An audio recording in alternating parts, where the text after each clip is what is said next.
But I ain't know, like I said, even with me, I wasn't even into music back then. Like What you was into? I wanted to play football. And I could play. I was on national night, you know what I mean?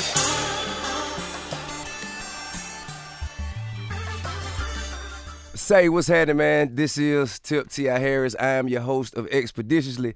Now, this episode, man, it's a very special one to me, simply because, and it's very hard to intro people that I have a close personal connection with, like people who I actually know for real.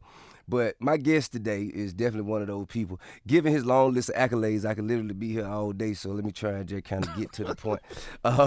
He done worked with some of the biggest names in music, from Mariah Carey to Jay-Z to Usher to Alicia Keys to Janet Jackson. We'll get into that later. And Xscape also.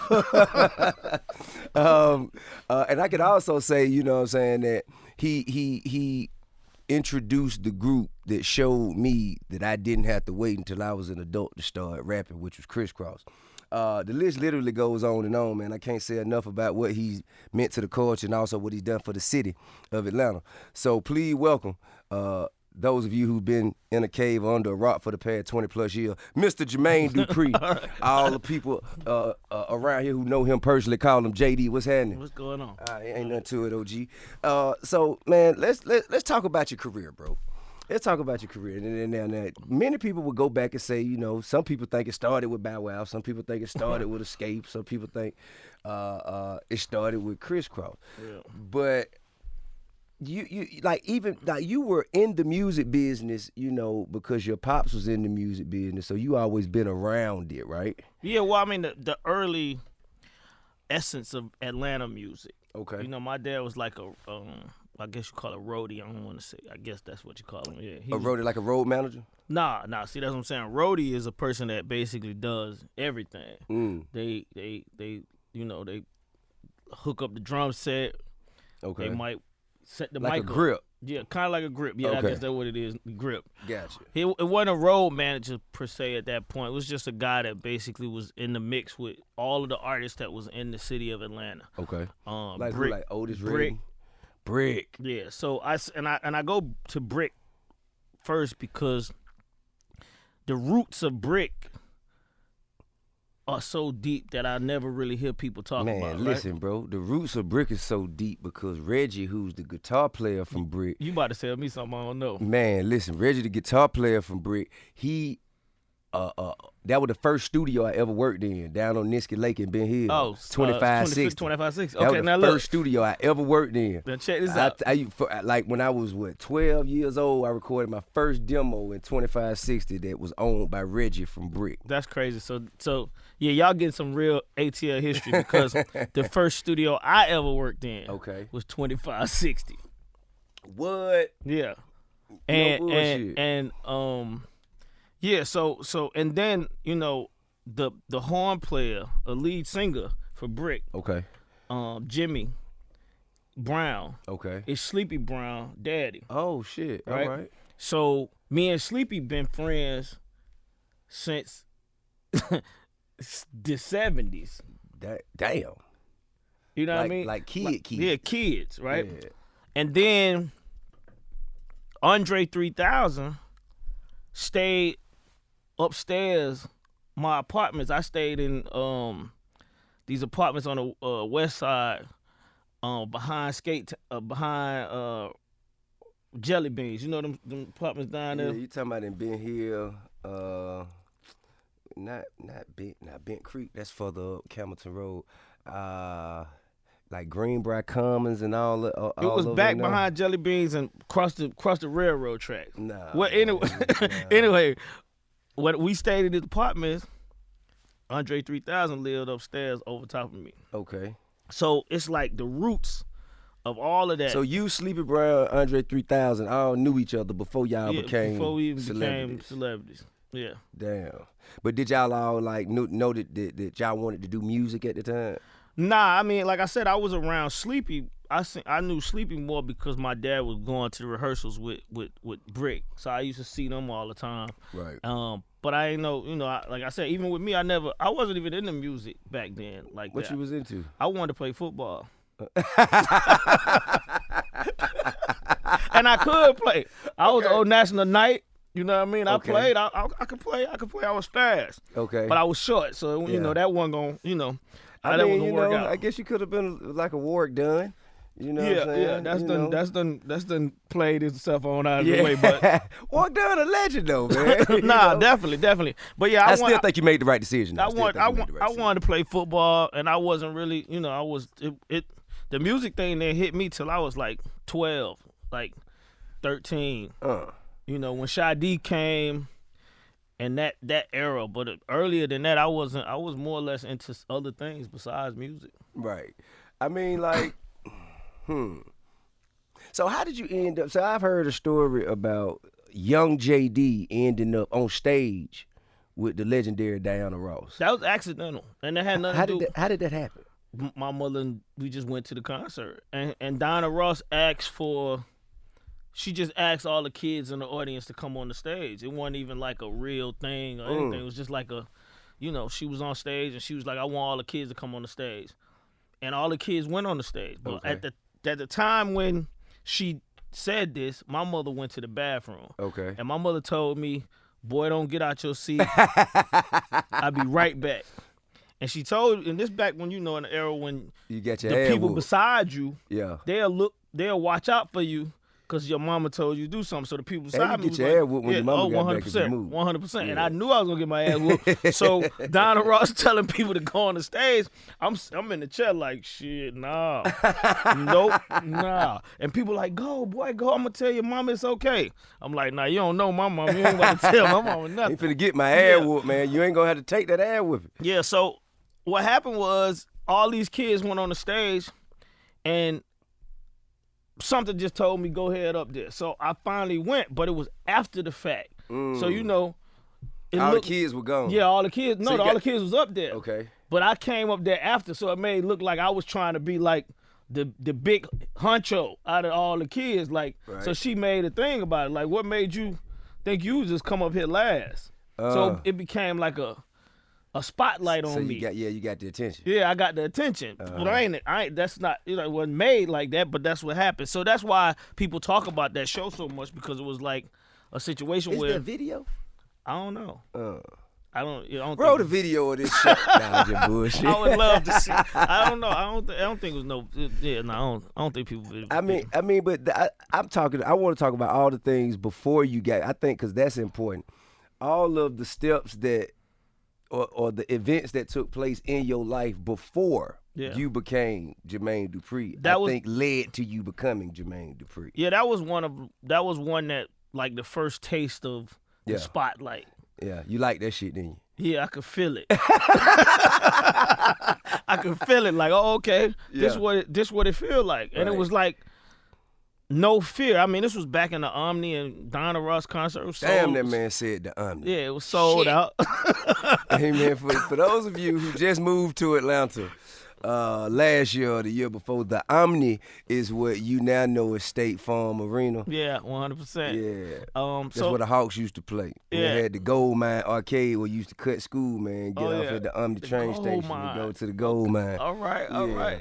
So that's that old Atlanta facts for you. Yeah. So that was the speed of it. Like I felt that, and it was just like from there,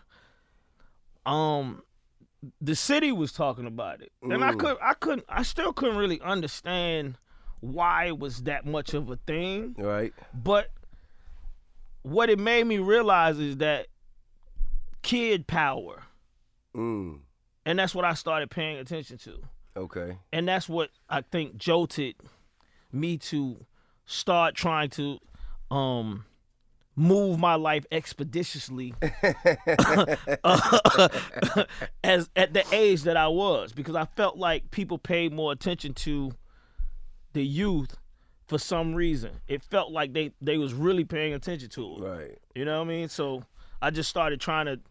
I wasn't even no dancer. Like, I think people thought they went on. I didn't really know what I was doing on the stage, but. Oh, y'all would dance? Y'all got up there and dance? It was like, she was like, I want the kids to come up here and dance. Okay. Them kids was what just, dance you do? Oh, who knows? I don't know what I was up there doing. I don't even know. But that's what I'm saying. It was not even like, I went up there just as a kid. Right. And I probably looked like Carlton, Fresh Prince probably compared to all other kids. But it was just the fact that how I went up there created this excitement for the city, and people was just like, "You that little boy." As we walked out of the place, so you became a celebrity. Yeah, right. Through 3 minutes. You know what I mean? Damn. Okay, so cut to you got into music by way of dancing first. Yes. And you on a very iconic video, which is Houdini. The Freaks Come Out at Night. Yeah. Was that your first video? Yeah. And how'd you get, what led to that opportunity? The same thing, basically. So the Freaks Come Out at Night video was like, I know a lot of you people listening like, what the fuck is Houdini? Who the Freaks Come Out? Google it, motherfucker. Yeah.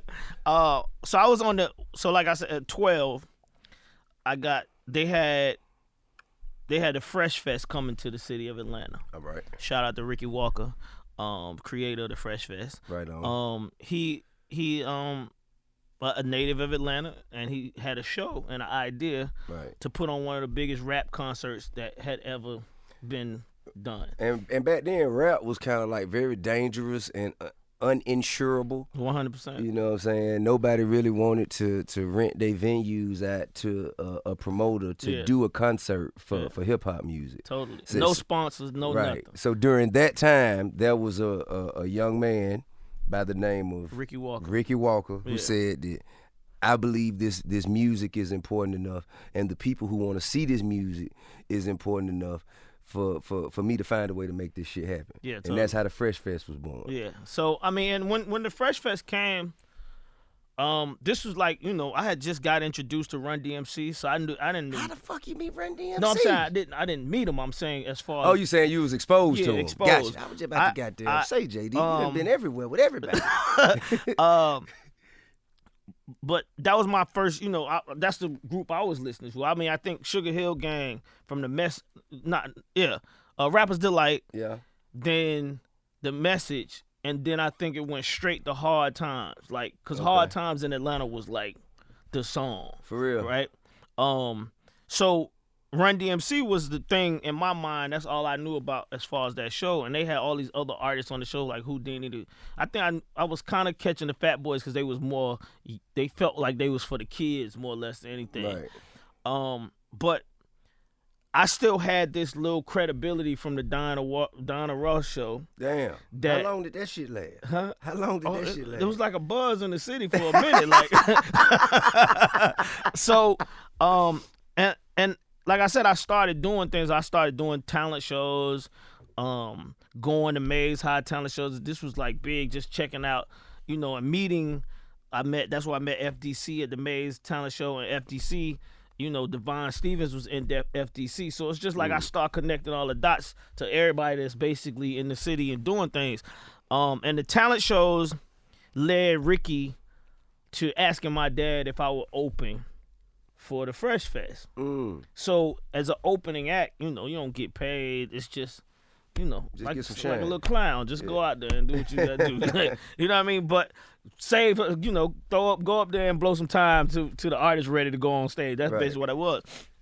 But for me, I'm like, shit. It's another opportunity. This it, right? And once again, it's another sold-out show at the Omni again. Damn. This time it's with all these rappers and all these dancers. And I'm the opening act, right? So I'm thinking I ain't got room, dressing room, I ain't got nothing. But I feel like. How much time they gave you? A minute. Minutes? Probably a minute. A minute. Not even that. You know what I mean? Because I ain't really had that much. I was a partial dancer. Okay. But I think I had about 3 minutes. So I got up there and I with my little thing, whatever. And by the way, I'm all dance. No rap, no music, nothing. Just dancing. So it never occurred to you to write like music at this time? Not yet. Okay. Not yet. So it was just at that point I thought I could be I was gonna become the billionaire dancer. I'm like, boy, J-Lo, you was gonna be the male J-Lo. Yeah, I was getting ready to be just a major dancer, man. And to dance for 3 minutes and find enough dance that you creating that nobody else is teaching you. By the way, I'm up there by myself. I'm not doing no routines. I'm just freestyling. Yeah. For 3 minutes to it's time. Right? And that's pretty difficult. But I mean, I pulled it off. And what that did was it before yeeking? Nah, this was during the yeeking. Okay, during the yeek. So yeah, you could yeek for a good little while. Yeah, you could yeek for By the way, you could use that for the first minute. Yeah. After that, you gotta figure it out. Yeah, you gotta figure it out. So yeah, I was up there and I was doing that, and it's like that show introduced me to Houdini. That show introduced me to the Fat Boys. That show introduced me to Run DMC, and I met all of these guys at 12. Okay. Everybody, Grandmaster Flash. I met hip hop at 12 years old, basically, and my show was so like it was quick. It was out of the way. I ain't had no set, no DJ, none of that. Just put him on, get up there. Oh, okay, cool. So Ricky said we need him to keep doing this because if we gonna make this tour, it works well for the time of the show. Right. So now you're on the road. So 12 years old, they took me on tour. Damn. Yeah. And at that point, that's when my exposure to everything about hip hop became, and then it was like, we shooting a video today. And I'm like, a video? What's that? And like, just do what you do, man. We shooting a video. And I didn't know I was gonna be in a video. I just was dancing in the, in the backstage area, and then boom, that video came out. Then that's when it was like, oh shit. And people in Atlanta was calling me while I was on tour. Like, oh, you on TV. I think Arnell Star or something, what I mean, back then. I was like, oh, okay. So then it was like, I'm kind of famous in Atlanta without even no record. Right. And at that point, I feel like that was just it just hit me in a way that, like bricks. When did you decide, okay, I want to make beats, I want to produce, and what was the first step toward that? At 16, I think. At 16, because so what happened was, so the tour, basically. So in 83, I was just dancing. In 84, I was just dancing, and I felt like the dancing was getting boring to me, right? But then rap also What was the height of your dance career? Like, when did you peak and you were like, man, I done did everything I can do here? On the tour, I don't, it never really went nowhere. It was just me on that tour. That was it. That was pretty much the highlight of the day. That was it. I just felt like, but I mean, I could feel it in me. It felt like, okay, I did the whole tour. We did 50 cities. You did this on 83. Then they came back with Fresh Fest 2 in 84, and I basically was doing the same thing. And then, like I said, I could feel it, but at the same time, I also could feel the energy of hip hop coming, right? So then I started learning other people's raps and saying other people's raps and this, that, and the third. So then, I met Shy-D. Okay. MC and Shy-D, MC Atlanta legend. Yeah, MC Shy-D became the hottest person in this city. Also produced by DJ Toon. Oh yeah, Toon. Yeah, 100%. Also produced by DJ Toon. And me and Shy-D just became cool. I became like a little brother to him, and my dad actually came up with the idea for me to rap on the tour. He said you should rap and dance. But were you rapping your own shit at this time, or you was rapping? Well, that was his idea for me to rap my own song. Okay, I didn't have no deal or nothing. It was just like, you should create a song that you perform on this tour, right? Okay. And I was like, well, where we gonna get the song from? The hottest rapper in Atlanta was Shy-D. Right. So we asked Shy-D to write this song for me, and the song was called "It's Me, JD." It's me, JD. That's clever. Yeah. So he wrote this song. We did the song, and Who did the beat? I don't even remember who did the beat, but the beat was whatever, right? Right. But I started performing this song on tour, and dancing and rapping, and that's when I started really trying to, I guess, figure out if this was something I really wanted to do. Okay. So then I started realizing the beat was whack, right? And I started realizing I could rap. I should be able to rap better than this. Like the first time I did it, it was terrible to me. And then as time progressed, I started getting better.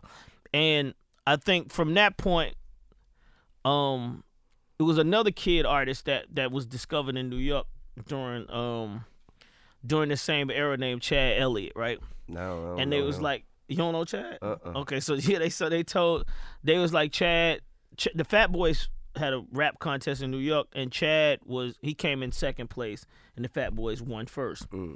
And they, they manager was like, you should hook up with Chad and y'all should make a group. And I'm like, I'm not no group. I'm me. He didn't know you was the little kid that came up by himself at the Diana Ross concert. He ain't know I was that dude. He had the wrong idea, man. I don't know what the hell he was thinking about. So it's me, JD. Yeah, exactly. Ain't no room for nobody else, man. Exactly. So they introduced Chad to me, and me and Chad hit it off. We became best friends, and then we created actually a group. Okay. This is the first version of Kris Kross, actually. What was the name of this group? Chad and Jermaine. Hell no, bro. But I mean, once again, it was Who knew you was so creative? Yeah, exactly. It was all for the tour. Okay. So then Chad and myself, we started rapping and performing together on the tour, which was in the last year of the tour. All So right. 83, 84, 85. Right. That's when that was. And we created songs that we would perform on the tour. Okay. So when I met Chad, I went to live in New York. Okay. And when I went to Brooklyn and stayed in Brooklyn, that's when I was really bit by the hip hop bug. Okay. And at that point, I met Fresh Gordon. I heard Big Daddy Kane. I saw people recording in the projects and making music, and I was like, right. So it was like they had like studios in their house. Yeah, Fresh Gordon had a studio in Fort Greene Projects in Brooklyn. Okay. And he was the one with the beats.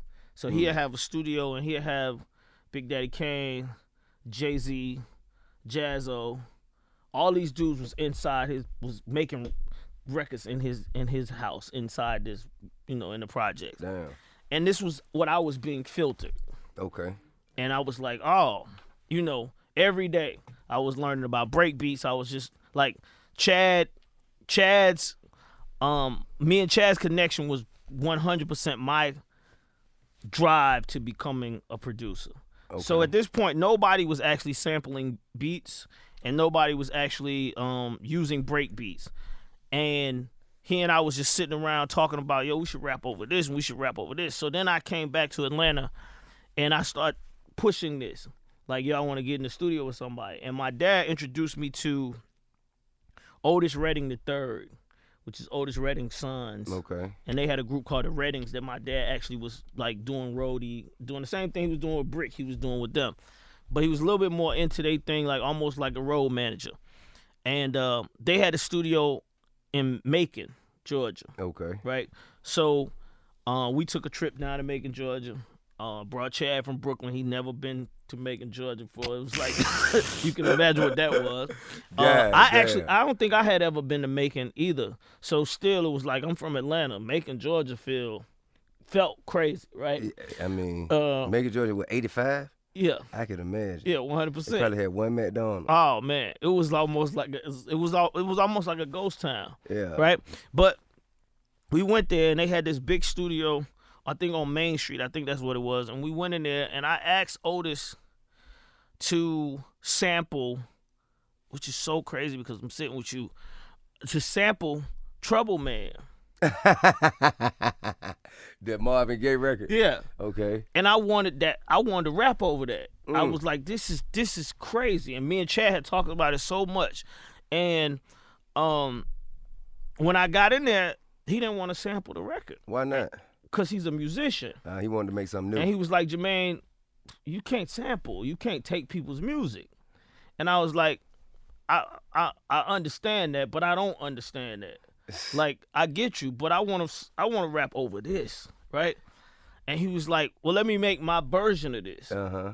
And he made his own little version of the Trouble Man. And I'm like, that it don't ring the same. This don't. Well, it's not Marvin Gaye. 100%. I didn't understand it at the time. You know what I mean? It took a little, but yeah, it didn't ring off the same. So me and Chad left, feeling like, man, we ain't getting what we want. Right. So then I was like the guy that was asking somebody to make beats for me. Uh-huh. and that was the pushover. At that point, it was like I gotta figure this out. Right. I gotta make my own beats because I got a different idea than the people that's got the equipment. Right. So because you've been exposed to something different. You saw them doing this in New York. Yeah. So when you came back here, it's kind of like, you know, it was a different space. Trying to teach a fish how to fly. Yeah. So it was a different mindset. So when I came back, when we left there trying to make that record, I came back, and Eddie Irons was the drummer of Brick. Okay. So you was talking to Reggie. Right. But Eddie Irons also owned 2560 with Reggie. Okay. Right? So I probably ran into him. Yeah, you probably definitely ran to Eddie. So what happened was I came back, and on tour I met these girls, which was Silk Times Leather. Okay. They was the girlfriends of Houdini. Okay. And we had a conversation on the side of the stage one day, and it was like, yeah, you know, we from Atlanta. And I'm like, y'all from Atlanta?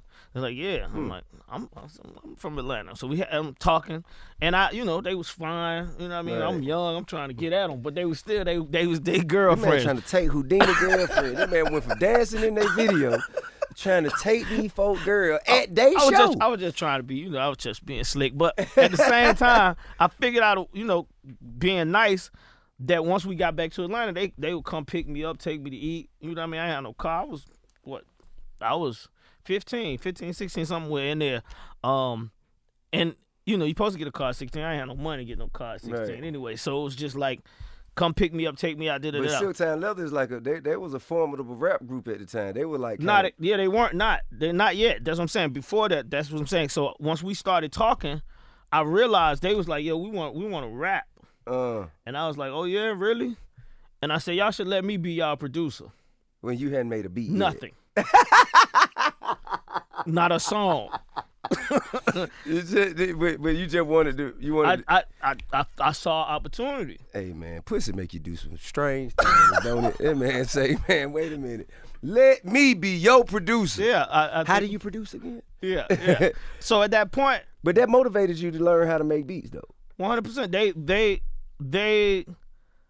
Cause see, creatively, I knew exactly what I wanted to do. I just didn't know how to personally put it in the machine and make it come out. Right. But I was going to places telling people. Right. Like, and me and Chad, we talk about it today. If I would have sampled Trouble Man the time that I wanted to sample the record, right. I would have been considered the first person to actually have rapped over a loop. Right. Like, this was prehistoric everything. Yeah. You know what I mean? People were sampling. What year is this again? 85? This 85. 85. Right? Nobody's doing this. Like, nobody's actually just rapping over the record. Not making a beat and throwing the record in. I'm talking about, my idea was, I just want to rap over this. And the people that was making beats and that, they couldn't understand that. So like I said, I was fueled and also frustrated. So when I told them, let me be y'all producer, my mentality was just, I'm going to find somebody that's going to allow me to do what I want to do with these girls. Right. And they trusted me. And they allowed me to go in the studio, and Eddie Irons, thank you to Eddie Irons, he let me in 2560, and I convinced him to be the co-producer. Okay. To make sure the project would work. That way I could use the studio and all this other stuff. Right?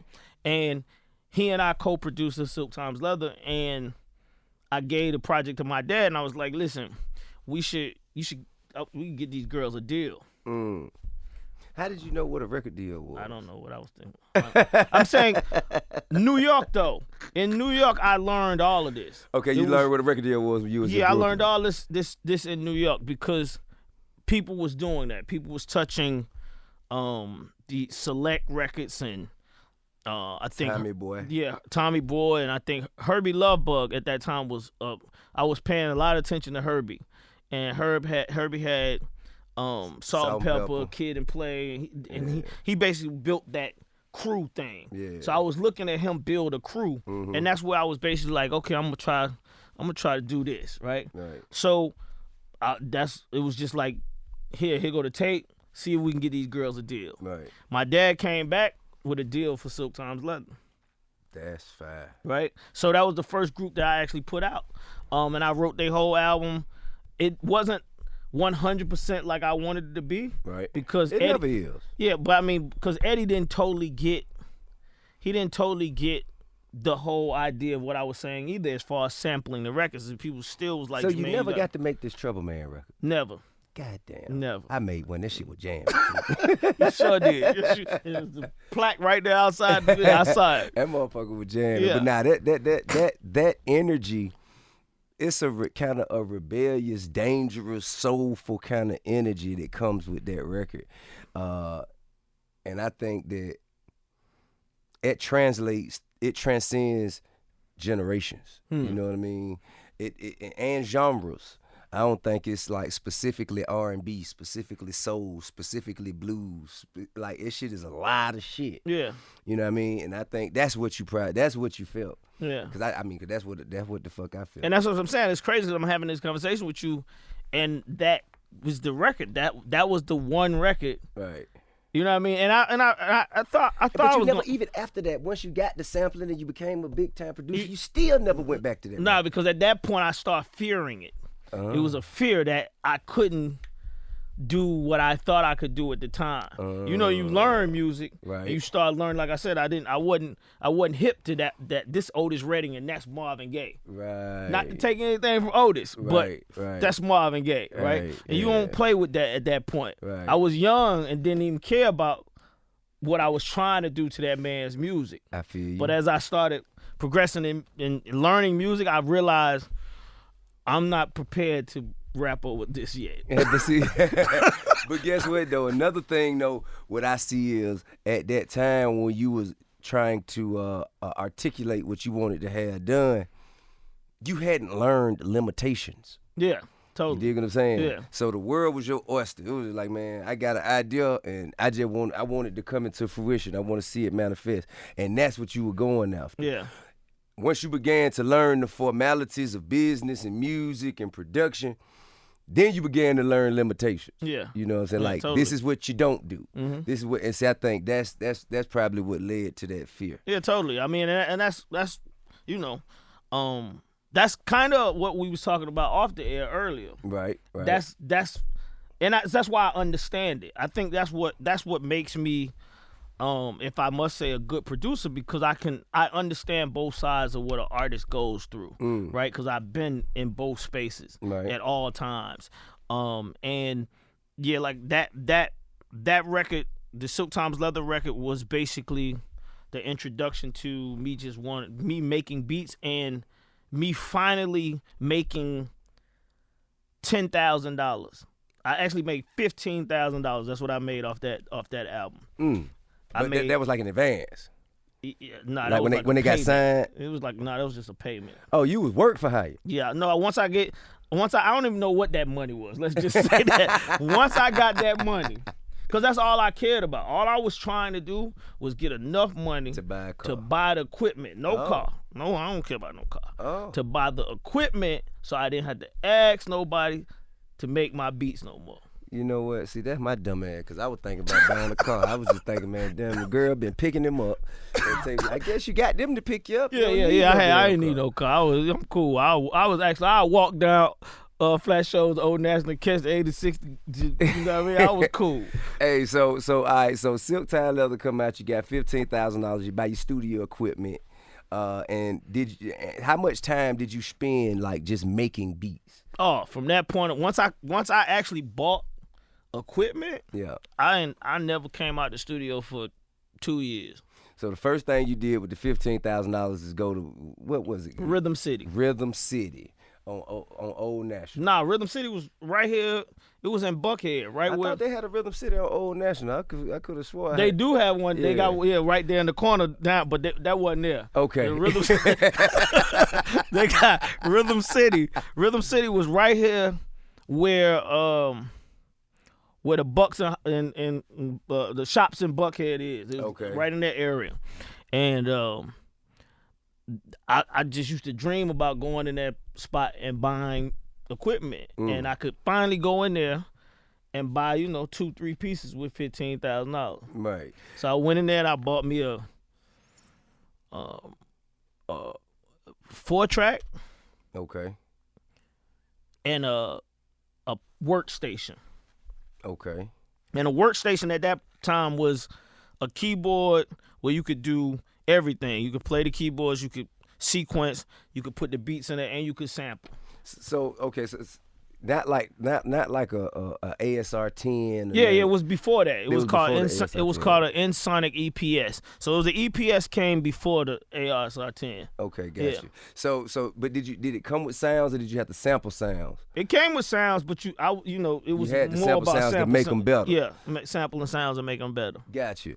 Now, what would the first like after you got your equipment and you had, I guess, JD Productions now? Yeah. What was the first like application of skill? Like what was the first record that came out of that studio? First record that came out of the studio. Like were you making records for JD? No. So I found another artist at the skating rink named JVL. Okay. And we put out this record called JVL and the Straight Jackets, right? And JVL was an artist that was from Stockbridge by way of the West Side. Somebody's from Stockbridge? No, he's from the West Side. But, okay. But he lived in Stockbridge. But he was the introduction to me of the rest of Atlanta, because the interesting thing about living in Atlanta is that at this time, for me anyway, and I ain't had no money and I couldn't move around, is that leaving Old National wasn't a thing that I ever did. Yeah. You know what I mean? It was like, it's Old National Highway, that's it. Yeah. You either go up it or you come back down. You don't get on that highway and go nowhere. So that's real. I never left Old National. So I never knew about the West Side or what was happening on these other sides of town in the city, unless I went to the skating rink. You know what I mean? Unless I went somewhere and we ventured out. It felt like we was going a voyage. Yeah, somewhere. But so he introduced me to Montrez. He introduced me to just the rest of the city. And Montrez is a strip club. Yeah. So at 16, you was in Montrez. I mean, he introduced it to me. You know, he just introduced me to the other sides of Atlanta and the thinking process of the other sides of Atlanta. Right. So we made this record called JV and the Straight Jackets, and it was more or less about. It was kind of like gangsta hardcore Atlanta rap. Okay. And I was trying to be Dr. Dre. Okay. You know, and I was excited. I got my machine. I could sample what I wanted. Couldn't nobody tell me nothing. So I was throwing every sample in this record that you could possibly, everything. But at the time, it was like I was influenced by NWA, and I was influenced by what Hank Shocklee and them was doing with Public Enemy. Right. And they was flying samples everywhere. And I was that was before you had to pay for samples. Yeah, it's way before you. Before you had to before pay you for even samples. address paying for them. Yeah. It wasn't even a system set up yet. Like when they was doing those when Dr. Dre was doing them NWA albums, and you know, like you say, with Hank Shocklee and them were doing the Public Enemy album, and that's the Bomb Squad, correct? Yeah. Yeah. Then they got into doing the Ice Cube album. Yeah. Like that was before people were actually turning in or asking permission to use samples and paying for those samples. Yeah. So I was a part of that too. Okay. By the way, my mentality was never to pay for no samples. I'm thinking I could just throw Trouble Man in there and ain't nobody gonna say nothing. Right. I ain't knowing. By the way, I'm still under. I'm under 17, right? So I'm still trying to figure this out. So in the process of JV and the Straight Jackets, Silk Times Leather was working on their second album. I started working on their second album. Right. And I signed JVL to Ichiban because Ichiban Records was the label in Atlanta. Right.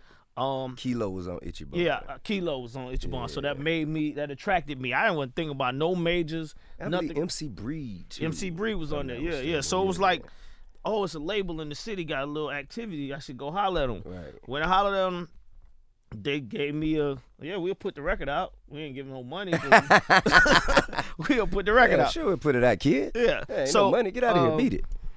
I didn't care about that. We was just like, we want a record out. We want a record that we could take to the skating rink and be like, we got a song, right? So JVL, we put JVL out, working on Silk Times Leather, and I felt like, you know, I had, like I said, I had that little $10,000, $15,000. I'm stretching it. as long as I can stretch it, right? But I'm living. I'm feeling good. I wasn't thinking about buying no clothes. I wasn't thinking about buying no cars. I was just thinking about trying to get more money to buy more equipment. That's interesting. Right? And in that process, I went to the mall. I went to Greenbrier because now I got a little money. I'm venturing out. I'm not just staying on Old National. Right. We've going. You only went 2 exits down. Yeah, bro. yeah. By the way, that felt like a lot. By the way, went 2 exits. Listen, man. I say that all the time because like I seen Puff making the band at Lennox, right? Right. And I'm thinking like I was talking about this yesterday, and I'm like, man, when I was younger, if he didn't making a band at Lennox, I would have never got to it because that wasn't the thing. I couldn't get over there. I was the only one of my friends probably who had ever been to Lennox. That was when we was what, I guess 15 years old. I was the only one like Doug and C-Rod and all them. They had never been to Lennox. Yeah, that wasn't a thing. I used to catch the bus and the train and go to Lennox at 9, 10 years old to get phone numbers from older girls. See, look every at you, weekend. You talking about me? Nah. That's what I said. That's what I was doing. I'm saying every weekend that's what I did. I catch the 53 Grove Park, go to High Tower train station, take that 5 point, take 5 points. Switch Lindbergh. train, go to northbound, and go. It was Lennox train station. Yeah. And go to Lennox train station. But that little bit of exposure that I had from a youngster, as I got older, like 15 years old, I had an experience that my peers didn't have. Yeah.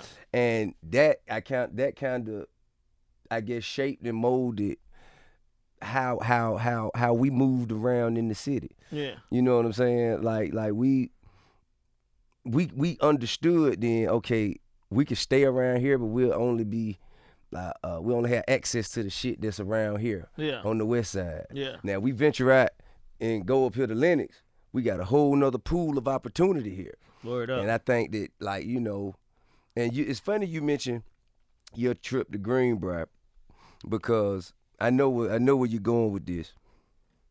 I just always wondered, right? Because I remember I saw Kris Kross. Kris Kross I was rapping and doing my thing, man, for quite some time. And when I saw Kris Kross, I think I might have been they were like a year or two older than me, so I might have been 11. Mm-hmm. And they were probably like 12, 13. And so I saw in interviews, they kept saying, yeah, you know what I'm saying, JD, man, he pulled up on us at the mall, man. We was at the mall just chilling out. I'm like, man, damn, I'm at the mall every weekend, man. Why the fuck ain't nobody pulling up on me, bro? And goddamn, but that's what made me go hard and that's when I started trying to find a way. That's right. To get into the shit. Because before I thought, man, I'm going to just sit around and listen to music until I get grown. And when I get grown, then I have an opportunity to do it. Yeah. And Kris Kross was the one to show, because it was Kris Kross, ABC, then you had the youngsters, then you had Shaheem, is it? Yeah, Shaheem. Then Illegal. Then Dallas put Illegal out. You know what I'm saying? All these kids, I'm like, man, what the fuck is going on? Where am I at? Man, move me out of this po-ass neighborhood, please. Yeah, totally. And, you know, I never found myself in the place to be until I got older. But what was it about Kris and Kris that you saw that immediately made you say, I need this is my next project? Well, you know, the not going out, I think, was the first part of it, because I felt like a real hermit. Like, I felt like I was in the studio. I was in my room, because I keep saying studio. I didn't have no studio. I was in my bedroom, and I stayed in my bedroom so much, I never went outside. I just was making beats, and I was like, you know, y'all get some food, bring me some food. I wouldn't. That's the dude I was. Like, right. You hungry? Yeah, but y'all go get it. I'm gonna stay right here. And I got another idea, right? So I was that dude, and when I finally got outside and went to Greenbrier, I'm walking through Greenbrier, and I'm just looking around, and things look different in Greenbrier than what I remembered Greenbrier being. You know, so I'm talking to the DJ from Silk Times Leather about how different the mall looks, right? Mm-hmm. And is this before the World Foot Locker? Yeah, this might be at the beginning of the World Foot Locker. Okay, because I remember when the World Foot Locker came to Greenbrier. Yeah, we thought that shit was the biggest thing in the world, man. It was. Not no thought. It was.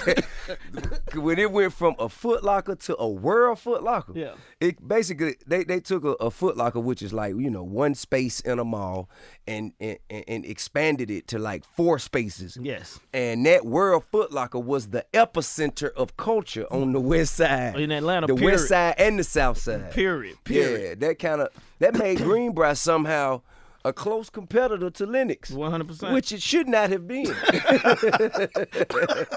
Who the fuck knew that one fucking sneaker store could turn a whole mall into a competitor to a huge fucking conglomerate like Lenox? 100%. So that I think, matter of fact, this was pre-World Foot Locker. Okay. So I'm walking through there. Because I met them in the sneaker store on the left-hand side. So I think that one Foot Locker. Whatever the sneaker shop was on the left side. Because Foot Locker used to be on the right. Mm-hmm. Whatever. Talking about Champs? Was it Champs? It was like Athlete's Foot or something like that, gotcha. right? So we walking through the mall, and I'm watching these girls. These kids walking like in front of me. They got high top fades. They fresh from the barbershop. Mm-hmm. They got on new sneakers. They sagging.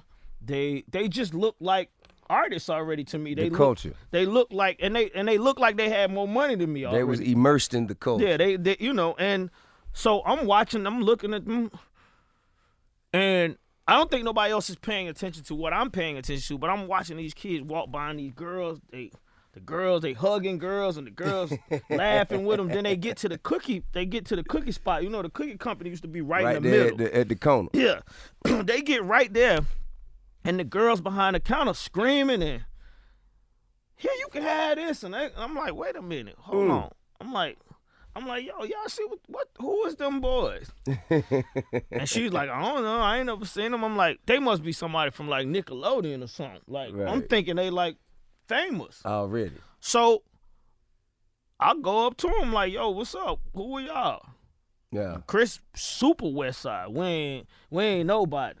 We just chilling. I'm like, it's no way possible y'all just in the mall chilling. Like, how is this? What's going on right now? And I think, because they did it every week, right? It didn't feel like nothing to them, right? So after I asked them, I backed off. Okay. I found out, okay, they ain't nobody. So I went back and talked to her like, they ain't nobody. But in the midst of me saying that, I'm like, shh, they somebody. Yeah, like, they don't even know they somebody yet. They somebody. So I start backtracking, like, we got to go back, talk to these boys. So then I went back, and that's when I call them an athlete's foot. And I'm like, y'all rap? I'm like, nah, we don't rap. And they said it to me like rapping was whack. Yeah. Well, at the first time, back then, a street nigga was the best thing you could be if you were from the West Side. Like, all West Side niggas wanted to be street niggas or athletes. So rap, yeah, or if you was a rapper? Yeah. You know, the street niggas made fun of the rappers. They did. You know what I'm saying? Like, you know, a rapper was something that was imitating a street nigga. See, I ain't never know that. You know what I'm saying? Yeah. Like, that's what that was. You know what I'm saying? Like, until, you know, the two worlds began to collide. Yeah, you know what I'm saying? Till they came together and became a hybrid lifestyle. Yeah. So, I mean, you know, like I said, so I met them in there and I started talking to them, and I'm like, once again, I don't have no, you know, Silk Times Leather, it's cool. But they not your group. Who? Silk Times Leather. Yeah, it's my group. That was your group? Yeah, it's my group. You was attached to the paperwork? Yeah. Okay. I was attached to the paperwork. I mean, we ain't make no money. I thought you had another Itchy Bun situation. No, we ain't make no money. But I was attached to the paperwork. And what label was that, Silk Times? They was on Warner Brothers, actually. Okay, gotcha. They got a deal with what was the side label of Warner Brothers? It was a side label of Warner Brothers that signed them. Okay. And they signed them. They was already signed before you decided to become their producer. No. We got them a deal. You took them. Okay. Yeah. And that's a lot of things like with my dad that people don't understand. Like, I think it's because people don't hear this story often, and it's one of the things I want to make sure I get out there is that. Well, that's what we do here, man. We have conversations so we can help guide and direct the next generation, navigate them through the things they might go through from where they are in life to becoming a JD or a T.I. or whatnot. And these conversations, I hope it helps them throughout their journey. 100%. So give them some more games. So what I was saying is that I had the mindset that I wasn't the guy who could do everything. I was the guy that wanted to write and produce, but I needed a manager. I needed a road manager. I needed this person, and I knew I needed this person, right? And the only person that I had ever seen do what I thought I needed was my dad, right? So, in essence, I put my dad on, and people keep reversing the story. Put your dad. Yeah, because that don't sound right. That's what I'm saying. It don't look how you listen. But that's the truth of the matter, right? I mean, hey man. I'm just saying because it's like. But don't forget now. Wait a minute now. You see, because let's go back to the beginning. No. Now I don't take nothing from what he showed me. Okay. But the introduction to artists and the music business. Right. Now, the Atlanta. So he wasn't a manager. He didn't manage the careers of artists before. No. JD handed him that Silk Time leather CD. Yeah, that's it. That was the beginning. Or cassette. Yeah, that was the beginning of both of us. Okay, got you. Doing what people know us to do. Right. And Silk Time's leather led me to believe he could really do it multiple times because he got them a deal. Well, I just wonder, like, you know what I'm saying, doing that for the first time, that sounds like more of a daunting task now that you say it that way. My son giving me a tape. Now, I'm used to going and setting up stages for artists, but now I actually have to put on a different hat as an executive and find a way to create an opportunity. Yeah. I wonder what was going through his head at the time.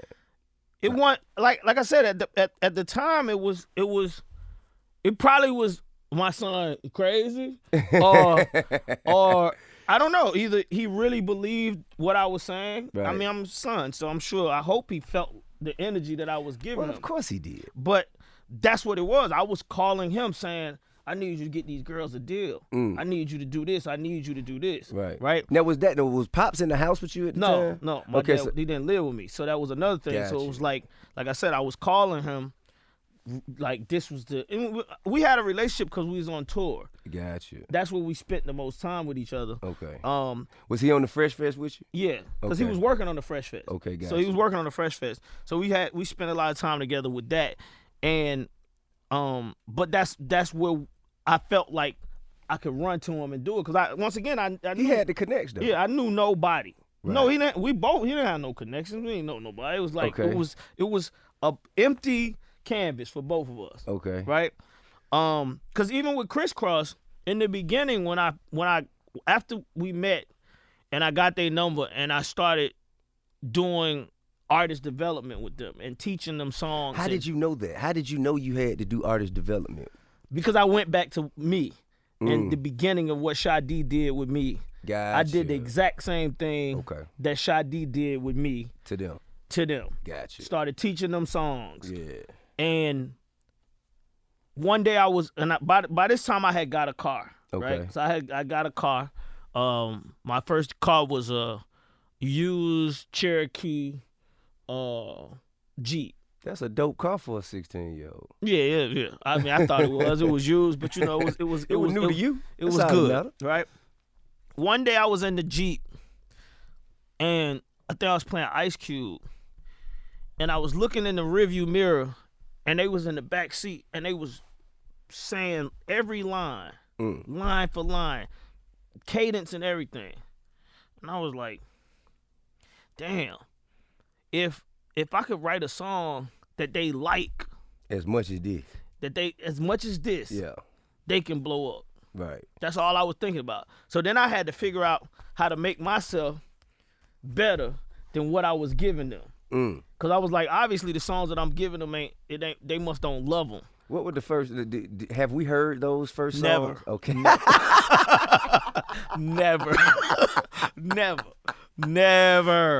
But it's crazy because I had at the same time, this is a crazy period in my life because I met Kris Kross, and then I think I turned 17 in the midst of this, and at the turning of 17, no,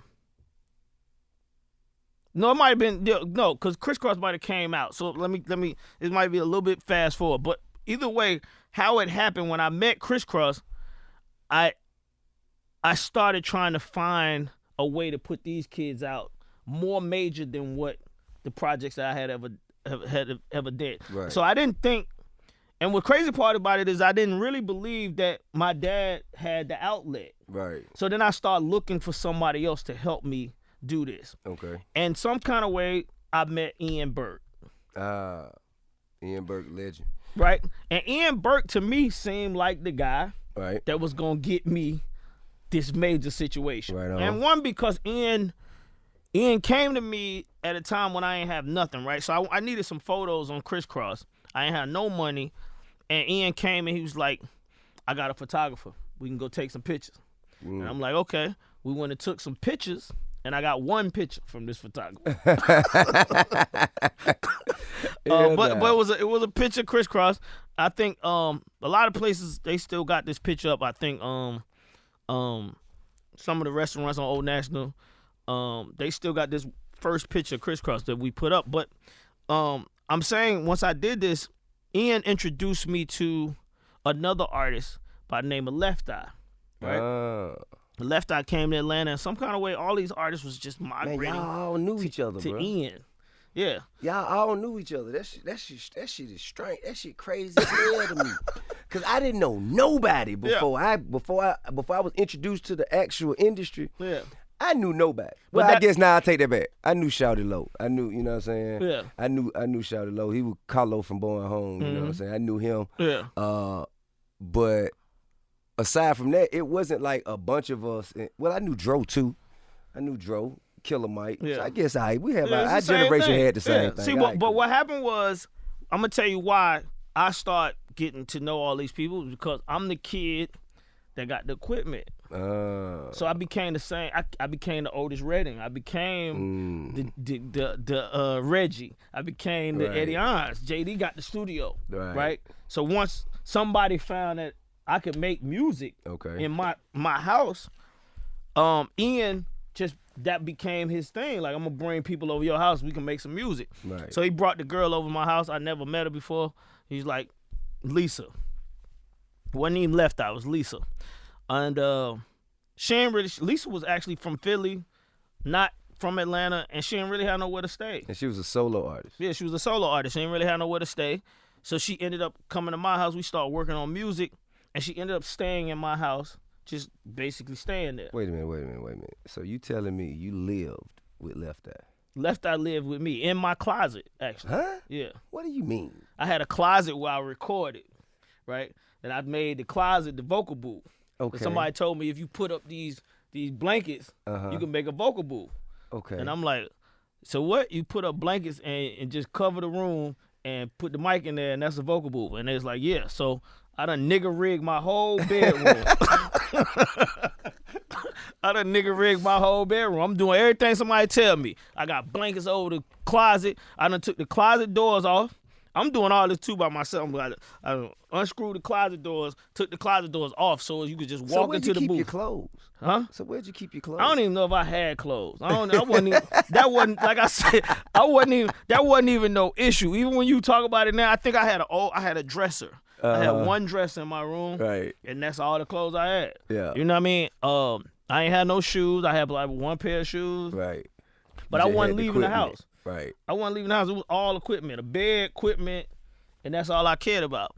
So, like I said, so she started coming to the house. This is very important to everybody. You know what I'm saying? The fact that he was so driven that all of the other things that, you know, most kids or most human beings think are important, they had to take a back seat to the vision. Yeah. I mean, I didn't even question myself. It was just like, go. It just felt like it was like a driving force inside you, just moving you toward whatever your passion or destination or 100%. Final destination was. And it was so many things that I had seen prior that I didn't have. So I was marking things off my list. So if I got some 1200, so I had turntables prior, right? Okay. I had these realistic Radio Shack turntables, the belt drive shit. And I thought I was the shit, but I seen Oh, nah, them You ain't. need the techniques. I need them techniques. Yeah. They $2,500 a pop. Oh, I ain't got the money to get them. So my mind was, you gotta get to where you can get some 1200s. Right. And you got, by the way, at this time it's like I'm thinking you can't even actually properly make a real record till you get the shit that you're supposed to have in the studio. Gotcha. So I'm thinking I'm already down on myself because my equipment ain't up to par. Right. So I'm thinking, shit, it ain't gonna sound right till I get some 1200s. It ain't gonna sound right till I da. Yeah. So I'm just going through, but at the same time I'm writing. That's where I'm. That's the one thing you can't buy or pay. You could just keep writing. I'm writing so many songs, and me and Lisa, we start writing songs for Kris and Kris, and Lisa was helping me write these songs. Right. And we wrote this song called "The Girl Is Mine," where I sampled Michael Jackson and Paul McCartney. Okay. And Kris and Kris was arguing over Left Eye, and she rapped to them. And this was my mindset of the single. I was like, this it. This gonna be the single. Right. Two little boys arguing over this girl. She grown, y'all little. I had a whole concept. And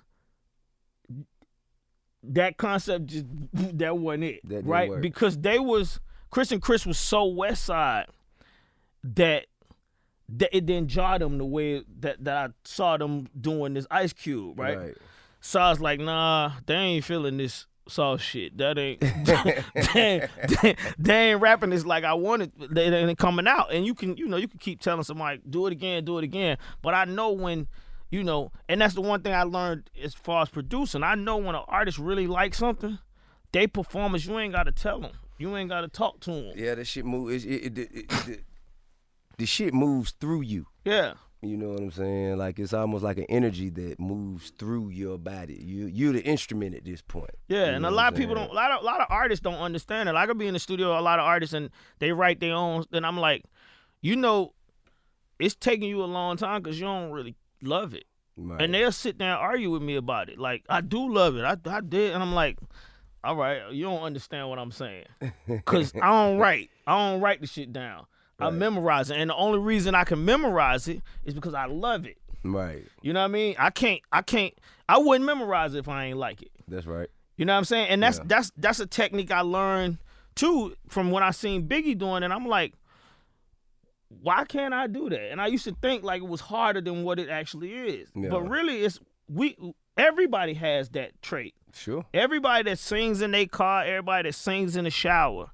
You remember the lyrics to things that you love. I mean, not even lyrics. Like, let me just say this. Like, let's say if you go somewhere, no GPS, you go to this place, you had a great time, you gonna remember how to get back. 100%. Period. Yeah. You gonna remember how to get back. Yeah, totally. It's about the love. But what I don't want to go too far past this. Okay. Lisa lived with you at 16, 17 years old. 100%. Okay, so you had a full-blown, like, heart, like a superstar sex symbol that lived in your closet. Yeah. And she went to Hartsfield Airport every day and posed as one of them kids that needed money for church. To make money. What? And she ran the hustle. She'll come back to me and be like, look at all that money I got. I'm like, how you make that? I made this sign. They give me the money. And she'll come home every day like $200, $300, $400. That's a Philadelphia game. That's Philadelphia game, man. That's some goddamn. I mean, she figured it out. She figured it out. But it was crazy because once again, I'm a kid. I ain't know nothing about this. Definitely Philly shit. That's Philly shit. Hell yeah, man. You know what I'm saying? But now you go down on North Side and Bankhead, see the kids selling water. Like, they got a whole nother hustle. Yeah. You know what I'm saying? Like, it's. But I mean that made me, even like once I started going to the airport, because I wasn't flying either, by the way. This wasn't something I was at the airport. So once I got old enough to go to the airport, I started seeing people doing this. Yeah. I'm like, y'all faking. This shit ain't real. Because of Lisa. But yeah, Lisa lived with me. She didn't have no car. Like I said, she was basically from Philly, and she was just really. in the same mindset. She just wanted to make music. She wanted to make music. And but you never said, "Hey, let me." You never had like a romantic kind of not at that point. Crush. Not at that point. Okay. Nah, not at that time. All you was worrying about was this young lady is good at music. Yeah, she could rap. I like her. Right. I like you. You rap. You sound good. And she mentally she could write. And she was talking to me about concepts. Okay. Right. I was very intrigued by the fact that she had come up with like things that she thought we should do, like cut your eyebrows off. Huh? Man, what? You know what I mean? Like, I ain't riding with that one, Lisa. Cause we had to cut. You mean the parts in the eyebrows? So we had the parts, right? Yeah. So it started with the parts. Okay. And then I had 3 parts, right? So it was like, I done had 3 parts for a month. What I'm gonna do next? Shit, you should just shave your whole eyebrow off and just have 1. I'm like, for real? That sounds like a horrible idea. That sounds like a horrible idea. But you gotta remember, so we in this room and we just trying to think of shit. That's why I'm telling y'all how the backwards jeans came about, because it was like, JD, go get a nose ring. For real? That shit gonna hurt, yeah. Yeah, but you should still get one. That shit cold. Boom, get a nose ring. Tupac got one, why not? Yeah. So we in that, we trying everything. And Right. Left Eye was the heartbeat of me actually trying to do things, and her and our conversations, and me and Chris conversations with her. That was the crew. It was like Ian, Left Eye, Chris, Jermaine, right? We was an unstoppable team that didn't have nothing. So that was the first So Def. Yeah, that was the first So Def. We ain't had nothing, right? So, Kris Kross came out, and once Kris Kross came out, One more. First of all, like, how y'all come up with Jump? Like, what led y'all to Jump? What is that? What got y'all signed? No. What song got y'all signed? So go back. So once I said Chris was watching Ice Cube and this, that, and third, and Chris went to Bunch Middle School, right? And I would pick. Once I became close with them, they didn't want their mamas to pick them up no more. It was Jermaine pick us up from school. Right. I picked them up from school, and I picked them up from school one day, and this elementary school to me. And by the way, I ain't finished high school at all, so I don't know much about what was going on in high schools. But this is an elementary school. And I picked them up, and the police was there. It's a middle school, by the way. Middle school, okay, yeah, you know more about it than me. So I picked them up, and the police was outside the school. And I'm like, what's going on up here? And there's like, the little boy had drugs. And I'm like, what you talking about? And at this time, Chris used to wear these socks where they put like 3 or 4, 5 pair of socks on and they'll bunch them down. They look like leg warmers, but that's how they used to rock they socks on the west side over there. And light-skinned Chris told me the reason they wore so many socks is that's where they used to hold the drugs at. Right. In between the socks, some kind of way to whatever. Right. But they found this kid at school, almost like the scene from ATL, basically the same thing, right? And I was like blown away because that was normal behavior on the west side. See, that's what I'm saying. Not like, man, nigga, you take a couple ounces of weed to school every day and jump off. Yeah, but it wasn't no weed though. Oh, they were selling crack? Yeah, you sell crack too, man. You know what I'm saying? Yeah. I done had a couple slabs that I said, like, for instance, if we go to school together, if this nigga stay, let's call it, somewhere on Simpson Road, and I stay on Bankhead, and I got, let's call it an ounce or 2 ounces and a quarter or some hard, I can bust down 50 slab, 100 slab, so on and so forth. So he might say, shit, man, I ain't got nothing on me, man. Let me get a slab from you. Like, cool, shit. Meet me at the locker, and then I got slide him that. That was a rare occasion for me. I wasn't hard enough to sell. You know what I'm saying? I have to really, really, really, really know you. Yeah. You know what I'm saying? But the weed, man, I come to school with about an ounce of weed and jump off. You know what I'm saying, from time to time. So, but that's not strange to me. Yeah, so it was completely strange to me because what I couldn't understand was who was the kid selling the dope to. Weed different. Man, listen to me, man. I'm gonna blow your mind here. Listen, there were coaches at our school that used to sell to the kids, but not as a user.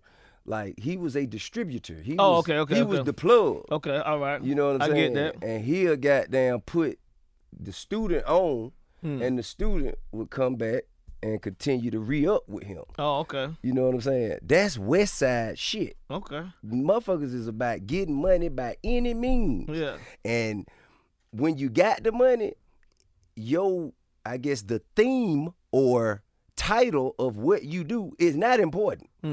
Fuck a student, fuck a teacher, fuck a kid, fuck an adult, fuck a boy, fuck a girl. This motherfucker got the money, or got the path to get the money.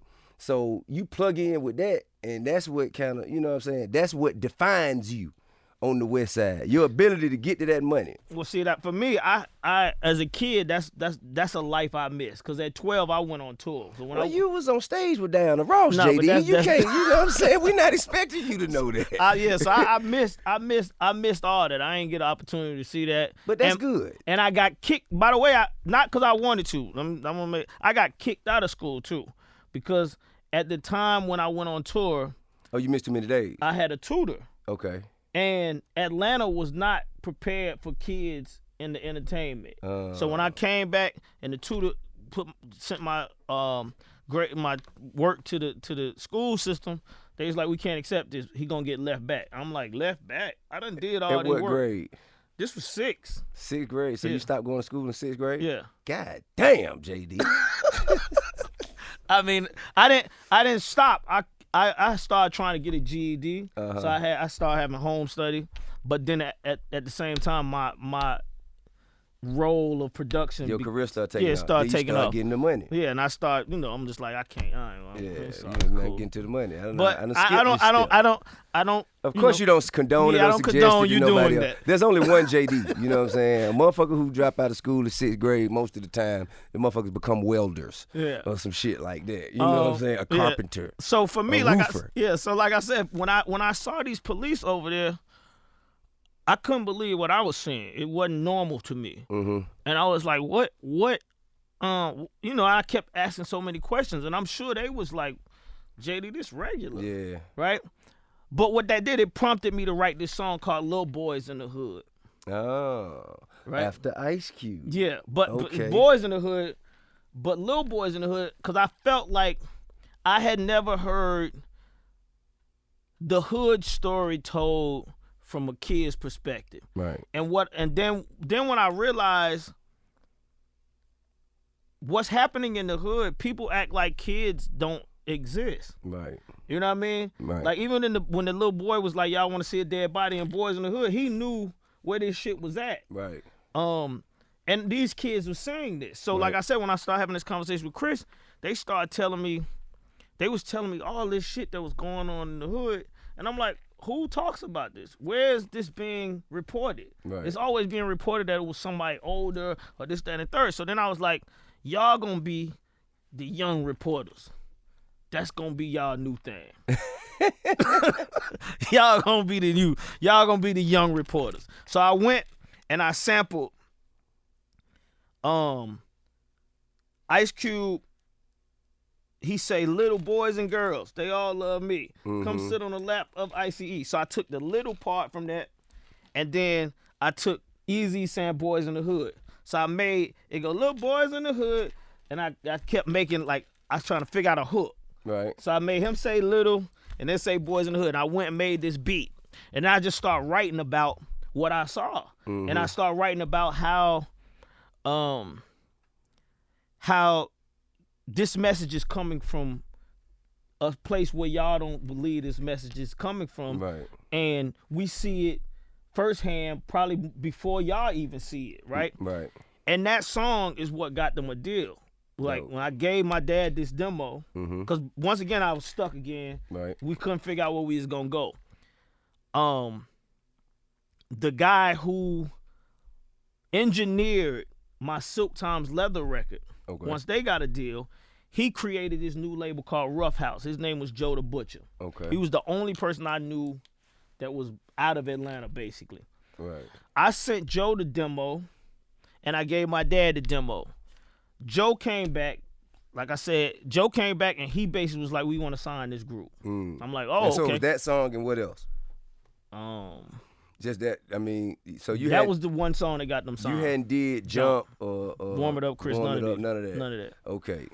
So once you got the deal, like because when I think of Kris Kross, to be honest with you, I know who they are, like they personalities, but their music didn't give me that. Yeah. So how did, like, what was the transition of them coming from the two West Side kids that you knew them to be in the family-friendly household names of Kris Kross, the non-threatening, family-safe group that they became? How did they get away from that?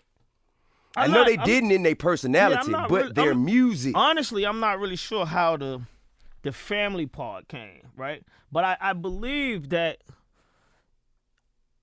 I know Jump came because I started taking them to concerts. Okay. Right? And I'm taking them to concerts and taking them to places as much as I can get them in. They couldn't go to no clubs. I couldn't go to no clubs, right? But the places that I took them, what we saw at that time was people jumping. Right. And I think one of the records that did it was like the Black Sheep record, right?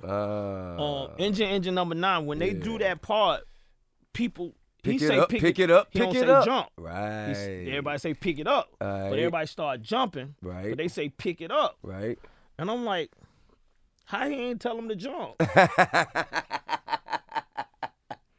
And I'm thinking once again, I'm like, it's no way possible somebody missed this.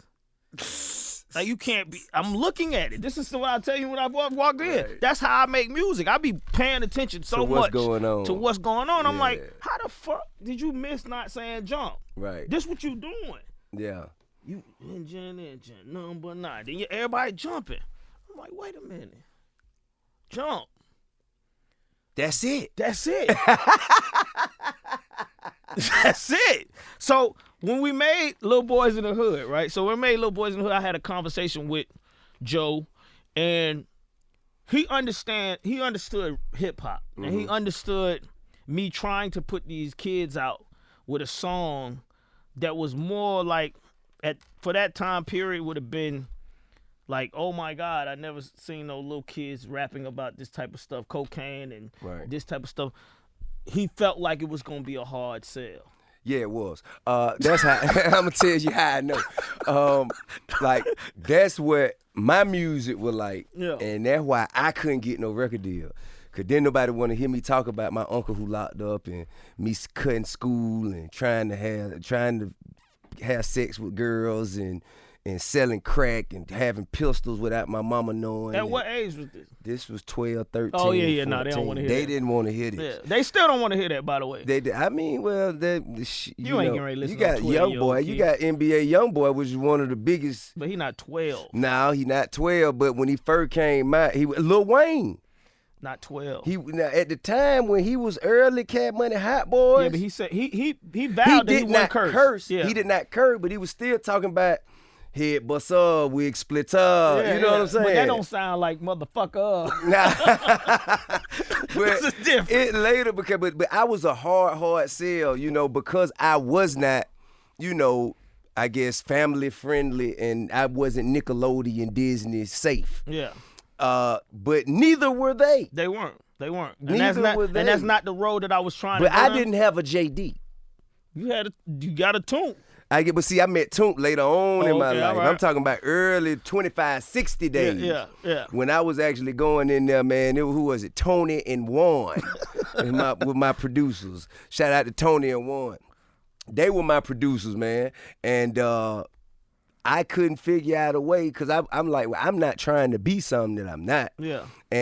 But all of the, and I was writing my own shit, which was something I kind of, I used to, secretly hold that against Kris Kross and ABC and all. I'm like, man, how in the hell these motherfuckers don't even write their own shit? Yeah. And these motherfuckers all over everywhere, and I can't get on. Well, see, Kris Kross, once again, they weren't rappers. Like I said, right. When I said, do y'all rap? They was like, rap? Like, that shit ain't mean nothing. So right. they weren't even in the idea of making music. They Right. thought they was gonna go through life and just be cool. Right. So they weren't even rappers. So it's like, You made them rappers. yeah, I made them rappers. Yeah. And they made themselves rappers once they started Once they learned liking, the concept. once they learned and loved the concept. But yeah, it was, that conversation was just like, Jermaine, you know, it's gonna be a hard sell to get, because I actually was really saying what I saw. Right. You know what I mean? I wasn't cursing. I knew we couldn't curse, but I was going as hard as I could possibly go to trying to make sure that they was the people carrying the information that I felt like wasn't being told. And I thought like I was one of these people that didn't know this, so I was saying stuff that I felt like would jar other people. Mm-hmm. And you know, he was with it. He was like, I'm with it. We can do it. It's gritty. It's dirty. But I don't know how far we gonna go with this. Right. And me, I'm thinking, shit, I just had Silk Time Leather. They ain't go that far. Right. JV and the Straight Jackets, he ain't really do nothing. Damn. I'm like, third time, we can't have no on go that far. Right. You know, You got to get there. Yeah, I'm thinking we got to go. So I went in my room once, like because we had to go to Philly. That's what a Rough House Records was, to record their album. So once like the week before we was headed to Philly. Did that have any connection to Left Eye, by the way? No. So she didn't turn you on to the Philly people. Nope. Okay. It's so crazy, right? So we go to Philly, but before that, before we go to Philly, I made this one song, and I'm like, I feel like I said, I got this idea from watching the crowd, and I'm thinking like, okay, we need a song. We need something that's going really go. Catchy. And by the way, I'm learning the guys, right? So I'm learning that they rapping better. Mm-hmm. The better my songs are, the better they sound, the better the performance is. So I'm pushing myself to like write, because I'm getting better at either as well. I'm getting better at writing songs. I'm getting faster, and something just prompted me to make Jump, and I was like, shit, I'm gonna take these elements that I feel like I was trying to make with Little Boys in the Hood. I'm gonna take an old Michael Jackson record when he was young, mm-hmm. to give it that youthful sound. Right. I don't know what I'm talking about either, by the way. I'm just telling you what this is. This is my mindset. I'm thinking. You saying you didn't think to do that, but that's what ended up happening. No, I'm telling you that's what I'm saying. I'm just saying I don't know what I'm saying to myself when I'm saying this. I'm like, Jermaine, you should take the Michael Jackson record. I don't understand what you say. I don't know what I'm saying to myself as I'm saying it. Cause like I'm like shit, this water. I'm talking to myself. I'm in the room by myself. I'm like, okay, I'm gonna sample this Jackson 5 record. This was Michael Jackson when he was 5, 6, 7 years old. So if I sample this record, the youthfulness that's gonna come through this sample is gonna reflect on the youthfulness of this group. I'm having this conversation with myself. That's why I'm saying I don't know what I'm saying to myself. Not to you right now. I don't know what I'm saying to myself. At the time. Okay, gotcha. Right? But I'm saying this to myself. Sample this. This is gonna translate to this because they young. Mm-hmm. I don't know. I don't know if that makes sense or not, right? Well, it makes more sense than you give yourself credit for. Okay, well, I mean, this is what I'm doing. So I took that, and once I had the boom, boom, boom, I'm like, I'm not going to sample the whole record. Because I started going back to the Trouble Man thing, right? Mm-hmm. And the Trouble Man thing was like, the reason why I never used it is because I felt like I said, I didn't feel like I was doing any justice with the entire sample. Right. So with the I Want You Back thing, I was like, you know what? I'm not going to sample the whole thing. Okay. I'm going to try to be clever and get away with the sample without having to pay. That's another thing. Didn't go work. back. That definitely didn't work. work. That definitely didn't work. So I chopped the sample with the boom, boom, boom. I just took that part. And then that's all I had, right? And I put the Impeach the President under it. And I was like, Impeach the President. Yeah, Impeach the President is a break beat Oh. that probably one of the most used break beats besides James Brown Funky Drummer. Okay. Impeach the President was just one of these beats that's I wish I could do that beat, but it's one of these beats that's just used in all. Now, do you pay? Now, when you sample a break beat, do you have to pay for it now? Or a break beat's kind of like public domain? depends on what your name is as the producer. Okay, gotcha. Yeah. All right. But nah, I think at this time I had to pay for Impeach the President. Right. Every sample in this record I had to pay for. Basically. So they broke very that little money left for They JD. broke that motherfucker all the way down. Very little money left for JD. Eazy-E got, I think Eazy-E got a penny off every record that was sold from Kris Kross. What? Off their first album, they sold 8 million. You know, and Eazy got a penny out of that 8 million. Basically, off that Boys in the Hood, just that little line. Damn. Right? Something like that. But anyway, so I'm making this record, and I'm like, what do niggas do in rap to get attention? Cause we in Atlanta, everybody they talking about we the South. Don't nobody care about Atlanta. I done been through that. I done took Silk Times Leather Records to New York. Tried to get Red Alert to play him. He's like, JD, I'm your friend. I met you on Fresh Fest. But this I can't play this. this ain't it right here. So I'm like, okay. I'm like, shit. I done been through that. Yeah. So what can I do this time to make this group pop? Right. What can I do? Y'all felt like the Boys in the Hood thing was gonna be a little too hard for what's happening. Where can I go with this? So I just was trying to figure out, like, make them as lyrical as possible. And at that time, being as lyrical as possible was miggity.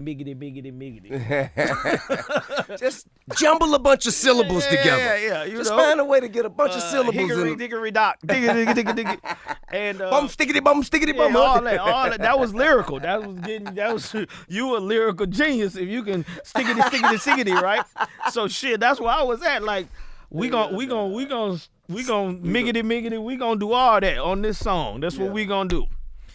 Heavily influenced, you know what I mean? I think, I'm heavily influenced by whatever I was hearing. And the other piece was just, I need something else in this hook, JD. This hook don't do it, right?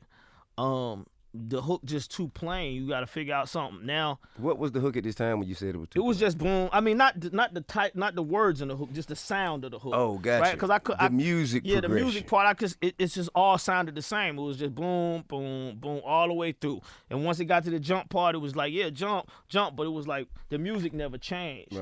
Right? And I was against keyboards completely. Because of my early days of people trying to change what I wanted. Right. So I wasn't going to play no keyboards. I wasn't calling no keyboard players.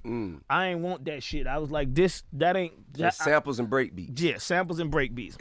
So I was like, I got to figure out something. So I found the Funky Worm part from the what is it, Parliament record. And I slowed the Funky Worm down and I just tried it, played it on a record, and it worked. And I'm like, I'm sure this ain't in key, right? But it sounds It feels right. good. It sound right? So I said, I'm gonna put this in there, and I put that in there, and the song started transforming. And like I said, as the song got further and further down, I'm like, I ain't really did no miggity parts, right? And I'm like, which one of them can do this part the most? And dark skin Chris, he was really the more... Chris Kelly. Yeah, Chris Kelly was more into just trying to be more lyrical. Like, I could see it, and so I gave him that part. I'm gonna miggity Mac, you know what I'm saying? That whole part at the end. And that song just came, like I said, I made the song in an hour. They recorded the song damn near less than that because they loved the record. It was the better record of all the records I had ever given them. Right. And when they got it, they got it. And when I heard them do it, I was like, yo, no more Boys in the Hood. This is it. I got it. And Joe was like, what you talking about? We ain't heard the song. I'm like, listen, believe me. Damn. This the song. Yeah. And it was just the energy. The energy just was right. And I feel like that's what curved it. It was just like the energy of people never seeing kids in their eyes on TV, and it took a turn for itself going to Disney and all that other stuff. Now, how did you get? Now, what gave you guys the inkling the inclination that you should put your clothes on backwards? Where the fuck did that come from? Well, we was all this shit is lightning in a bottle. Yeah, we was trying shit. Like I said, back to cutting the eyebrows off and haircuts and this, that, and the third. We was just trying stuff, right? And it was like the mall was our test, right? So one day we was already wearing our pants so big that, you know, 2 people could get in the pants. They were that's how big the pants were. And one day, you know, Chris Smith came to my house and he had on a jumper. And the jumper was so big, like I said, all 3 of us could have gotten that jumper. A jumper is overalls. Okay, gotcha. Right? Yeah, because jumpers these days is like rumpers or whatever. Nah, right. No, not overalls, the Jabot overalls, right? Okay. And I was like, man, throw that shit on backwards. It ain't gonna feel different. And he was like, why? And I'm like, I don't know. Shit, we just trying something. Throw it on backwards. So he put his jumper on backwards. And we went to Lenox Square. And we walked through Lenox Square. Jump never came out yet. This was before Jump came out. We walked through Lenox Square. Me and Chris Kelly, we had on regular things. We had regular clothes. Chris Smith had on this Jabot jumper backwards. And when I say he walked through the mall and the whole mall reacted to his clothes, I never seen nothing like this in my life. And I was like, what? How is this possible? Like, what's making this white person right here pay attention to this little black kid because he got his jeans on backwards? And I'm like, why are you even looking at him that close to understand that he got his on backwards? It was like nobody had ever seen this in their life. Now, was the name of the group Kris Kross at the time? Yeah. Okay, so the name Kris Kross did not lead to putting the clothes on backwards. No, but the crossing part of it starting to make sense once we got to that space. I mean, I thought all this shit came together. No, see, Kris Kross, let me go back to Kris Kross. Kris being crossed came because it was a third Kris in the group before the 2. Oh. Yeah. Okay. Third Kris what was his name? Chris. What? So it was like, man, damn, all these Chris's. Like Chris. It was a cross, right? Man, it was like, look, how in the fuck? My mind just blank. And he, you know, Chris lived in Camelot on Old National. Yeah, I know what Camelot is. Yeah. So Chris, if you see the first picture of Kris Kross, the actual first picture that me and Ian did, this is the 3 Chris's. Okay. 3 Chris's in the picture.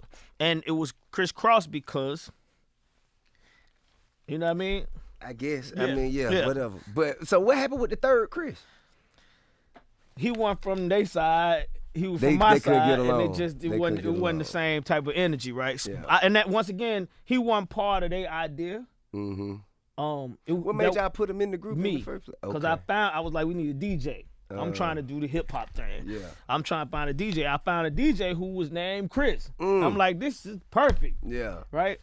But that ain't work out. But, you know, anyway. So the name was Kris Kross, but you hadn't thought to put the jeans on or the clothes on backwards till y'all went to Lenox Mall. And seen it. And he had some backwards overalls on. And once I saw the reaction, I'm like, that's going to be our thing. We can ready to do this.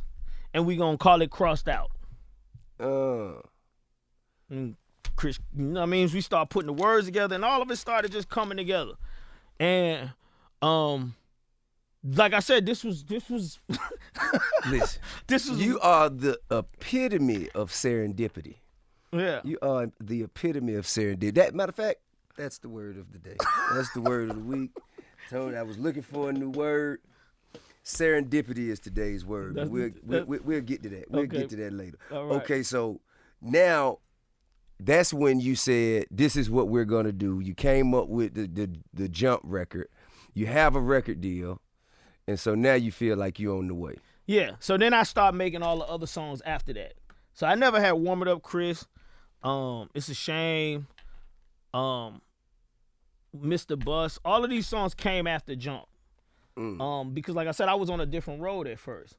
Once I realized this was what people was gonna like, then I'm like, okay, Warm It Up, Kris. We need something that's gonna come right behind Jump that's gonna have that same energy. So I just started trying to make songs that would fit with where I was at that point. Right. You know. Man, I think that outside of, you know, your skill set as a producer and a writer, a songwriter, I think your vision, your ability to see things that aren't there yet, that should be there servicing a certain demographic. You know what I mean? 'Cause, I mean, everybody got it, but you the shit you do is uncanny. You know what I'm saying? Like, no real shit. Now that shit is a talent. To be able to sit here and be like, okay, how can I create something that's stimulating enough that's gonna captivate the world? And all I have here is what's in this room. You know what I'm saying? Like that shit, that is a skill altogether, and you've done it so many motherfucking times. You did it. Okay, so now the success of Kris Kross takes off. You're fucking a phenom as a producer. Like you was like the youngest producer. You had the youngest artist, and now you faced with how do I do this shit again? 100%.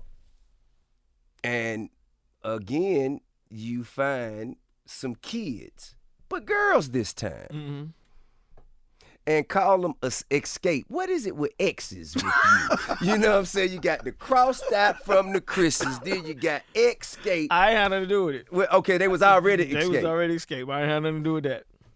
But the crazy part all this shit just fit like Tetris blocks. Yeah, These motherfuckers just fit together. How the fuck? So you didn't plan none of that? Nah, I ain't playing none of it. Xscape actually, what's crazy is, like I said, I had a birthday party, and I was talking about somewhere at my birthday party, I had a birthday party at my house prior to Kris Kross. Kris Kross had came out, and I had a birthday party. Right. But I ain't had no record deal when Jump came out. But I had. You didn't have a record deal when Jump came out. I didn't have a record. A label deal. Okay, gotcha. But my mind was there. Right. And at this point, you know, most popular person in College Park, so I'm having a birthday party at my house. Everybody coming. Yeah. And Ian brought Xscape. Okay. And he brought these girls to my house, and they sung Happy Birthday to me. I didn't know who they was or whatever, but I was just like, I like that. I fuck with them. Was the look the same? No.